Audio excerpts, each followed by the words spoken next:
A parade ground somewhere in Sicily, late August 1943. General George S. Patton stood in front of thousands of assembled soldiers of the 7th Army, his voice catching, visibly fighting to hold himself together in front of men who had never once seen him show that kind of emotion in public. This was not a man known for softness. His entire public identity, the ivory-handled revolvers, the profanity, the speeches about blood and guts, had been built on projecting a kind of invulnerability that made a cracking voice in front of an entire division genuinely startling to the men watching it happen. He was there to apologize, ordered to do it not by his own conscience, but by his commanding officer, and by every account of the men who watched it happen, the tears looked real. That same week, in the pages of a diary he kept for no audience but himself, in handwriting nobody but Patton would read for years, he wrote something considerably less contrite about the whole ordeal.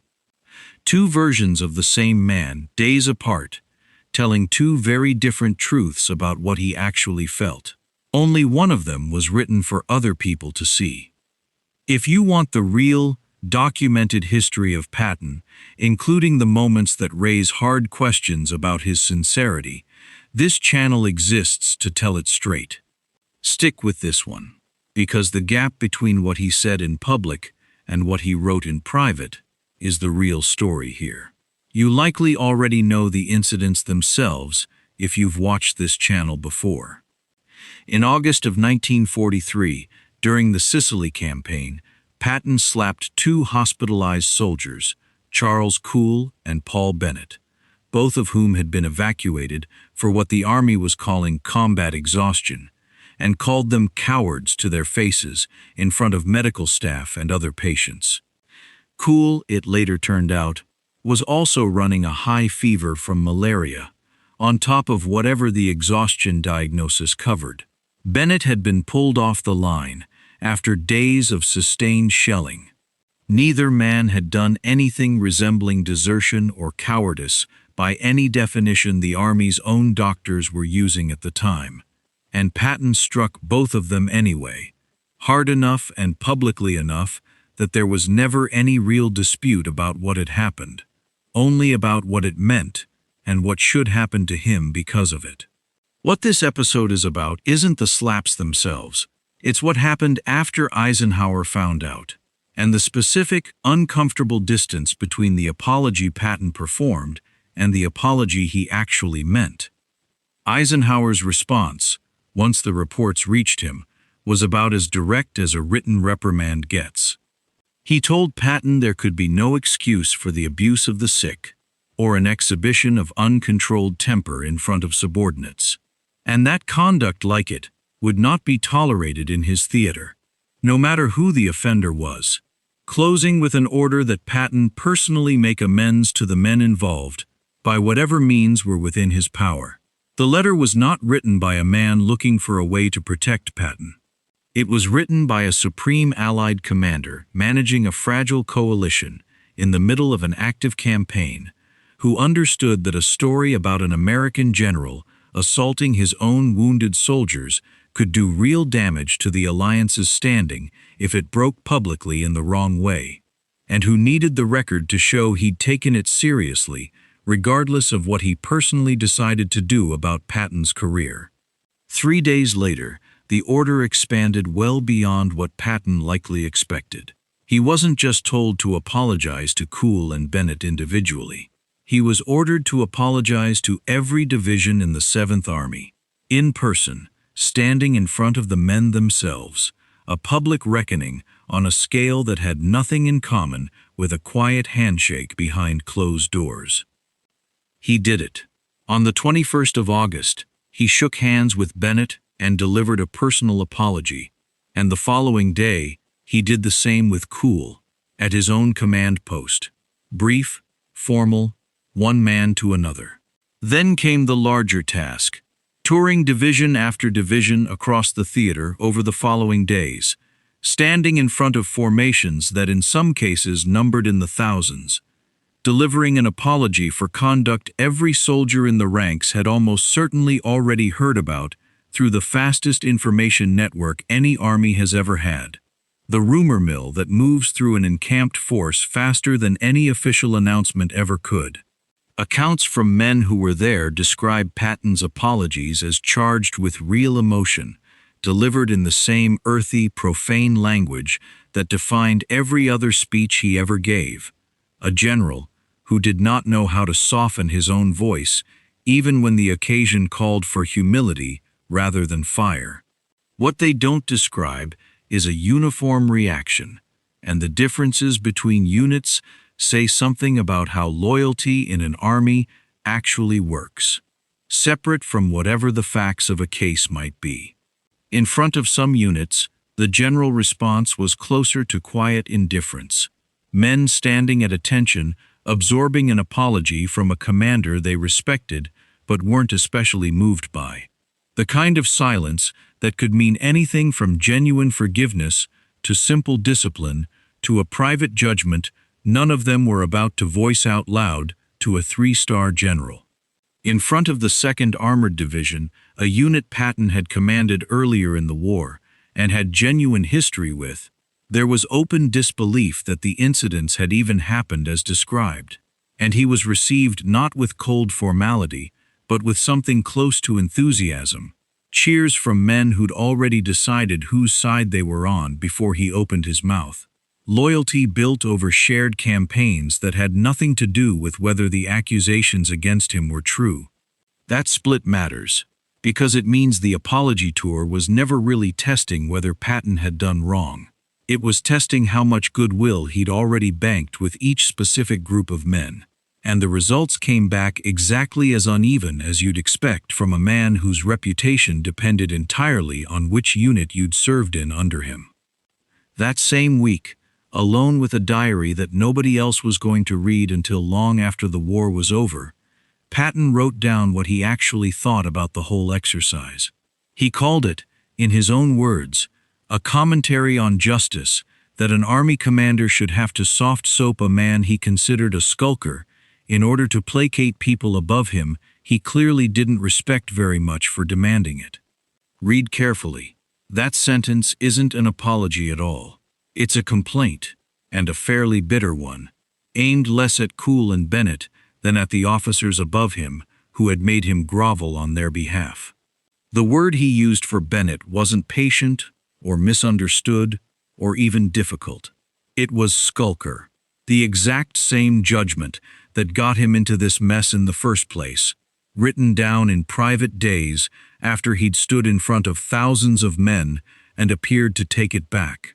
Patton was, by his own family's account, an obsessive diarist through every war he served in, using the pages as an outlet to vent things he would never say out loud to a superior officer, and the entries from those years are consistently candid in a way his public statements almost never were.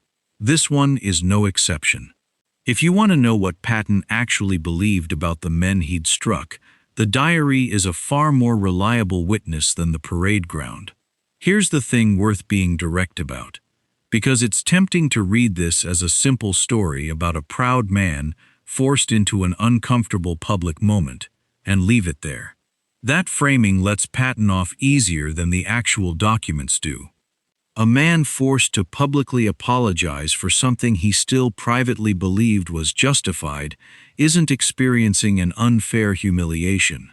He's discovering that his own judgment and the judgment of the institution he served had come apart, and instead of reconsidering which one might be wrong, he wrote the disagreement down as evidence that everyone else had gone soft.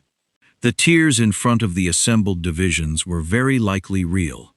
Genuine emotion and a lack of genuine remorse aren't mutually exclusive, and it's worth sitting with how often those two things get treated as the same thing, simply because they look identical from the outside.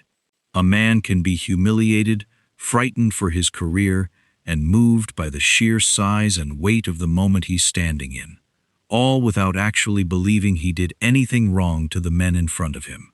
And the diary entry from that same week reads exactly like a man in precisely that position, a man crying over what the apology was costing him, rather than what his hands had done to cool and Bennett. It's also worth asking what alternative Patton actually had, and whether that changes how much credit the performance deserves. He could have refused the order outright, which by Eisenhower's own letter would have ended his command immediately, regardless of Sicily, regardless of what he'd already accomplished in North Africa. He could have delivered the minimum the order technically required, a private handshake with the two men and nothing more, and left the divisions to hear about it secondhand, the way they'd heard about the original incidents. Instead, he stood in front of thousands of soldiers, more than the order strictly demanded in some accounts, and let them watch him struggle through it. That effort is real, and it's not nothing. But effort spent managing how a story looks is a different thing entirely from effort spent reckoning with what actually happened. And Patton's own diary is the clearest evidence available that he never confused the two, even if the men watching him cry on that parade ground did. The apology tour didn't happen in a vacuum either, and the political stakes around it were higher than a single diary entry might suggest. While Patton was working his way through 7th Army's divisions that August, the story was still being kept out of American newspapers by correspondents who'd chosen not to file it, but it wasn't staying contained to soldiers and journalists in the Mediterranean theater forever. When Drew Pearson finally broke it publicly in November, the reaction reached well beyond the war correspondents who'd sat on it for months. Members of Congress went after him by name on the floor of the House. Representative Jed Johnson of Oklahoma called his conduct despicable, using the word publicly and on the record. Representative Charles Hovan of Iowa, himself a combat veteran and no stranger to what the front actually cost a man, said outright that tyrants like Patton had no place in the Army. Even John Pershing, the general who had mentored Patton since the First World War, whose approval Patton had spent his entire career trying to earn, and had modeled much of his own command style after, condemned him publicly for what he'd done. A rebuke from the one man whose opinion of Patton had always mattered more than almost anyone else's. Against all of that, one voice stood out for taking Patton's side, and it wasn't a general or a politician. It was Herman Kool, the father of the malaria-stricken Private Patton had slapped and called a coward in front of a room full of witnesses, who wrote to Washington asking the Army to accept the general's apology and let him get back to winning the war.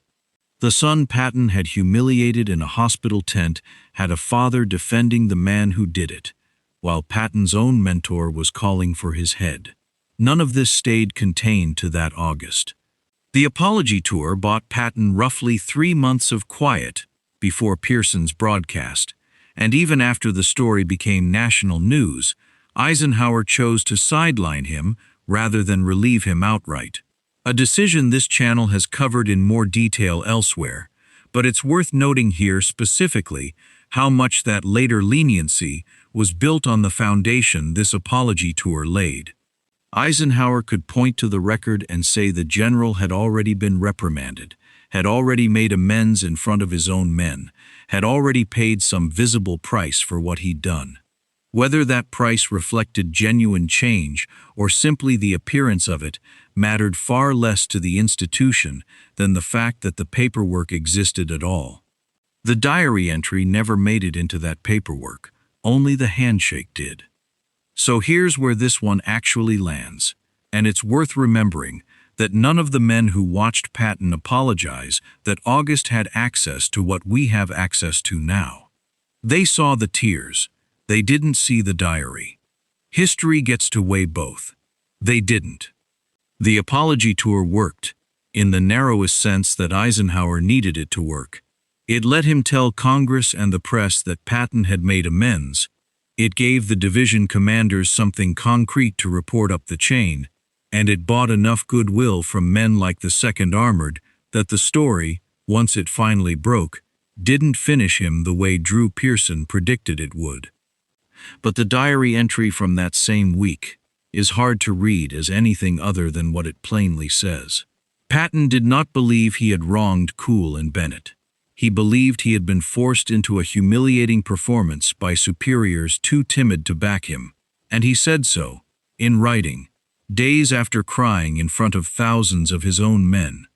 Whether that makes the apology worthless depends on what you think an apology is actually for. If it's meant to communicate genuine regret to the men who were harmed, this one mostly failed at that. On Patton's own written testimony, a private confession that undercuts every tier the public version was built on. If it's meant to satisfy an institution's need to be seen correcting a problem without losing a valuable commander, it worked exactly as designed. And the fact that it worked despite what Patton actually believed is very possibly the more honest story here than anything that happened on that parade ground in front of the assembled 7th Army. If you want more of the real, documented history behind George Patton, subscribe, and tell me in the comments whether you think an apology still counts for something if the man giving it doesn't believe a word of it.